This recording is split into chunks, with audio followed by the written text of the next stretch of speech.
No drugs in Surat city અભિયાન ચલાવી રહેલી ઈચ્છાપોર પોલીસ અને ઝોન 6 એલસીબી સ્કોડની ટીમે ગાંજાના જથ્થા સાથે એકને ઝડપી પાડ્યો। સુરત પોલીસ કમિશનર દ્વારા નાર્કોટિક્સની પ્રવૃત્તિઓને નેસ્તનાબૂદ કરવા આપેલી સૂચના મુજબ ડીસીપી ઝોન 6 ની એલસીબીની ટીમ અને ઈચ્છાપોર પોલીસની ટીમ પેટ્રોલિંગમાં હતી। અરનામ હેડ કોન્સ્ટેબલ દીપક કુમાર હરિસિંગ અને અરનામ હેડ કોન્સ્ટેબલ અજીતસિંહ ભૂપતસિંહને મળેલી બાતમીના આધારે મોરા ખાતે આવેલ તપોવન સોસાયટી પ્લોટ નંબર 281 ના રૂમ નંબર 15માં દરોડા પાડી ત્યાંથી આરોપી મૂળ મહારાષ્ટ્રનો અને હાલ તપોવન સોસાયટીમાં રહેતા રામજી કમલેશ બંસી તથા એક કિશોરને ઝડપી પાડ્યો છે। તેનો પાસેથી 40,000થી વધુની કિંમતનો ગાંજાનો જથ્થો મોબાઈલ સહિત 50,000થી વધુની મત્તા પોલીસે કબજે કરી છે।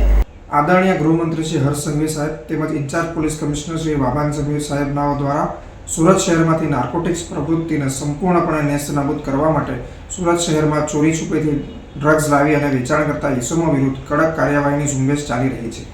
જે અનુસંધાને સંયુક્ત પોલીસ કમિશનર શ્રી સેક્ટર 2 તેમજ નાયબ પોલીસ કમિશનર શ્રી ઝોન 6 સાહેબનાઓના સૂચના તેમજ માર્ગદર્શન હેઠળ અત્રેના ઈચ્છાપુર પોલીસ સ્ટેશનના થાણા ઇન્ચાર્જ એસી ગોહિલ તેમજ ઝોન 6ની એલસીબી ટીમના કર્મચારીઓ હેડ કોન્સ્ટેબલ દીપક કુમાર હરિસિંહ તેમજ હેડ કોન્સ્ટેબલ અજીતસિંહ ભૂપતસિંહનાઓએ તેઓને મળેલી બાતમીના આધારે મોરા ખાતે આવેલ તપોવન સોસાયટીના પ્લોટ નંબર 281 રૂમ નંબર 15માં રેડ કરતા એક આરોપી મળી આવેલ હતો।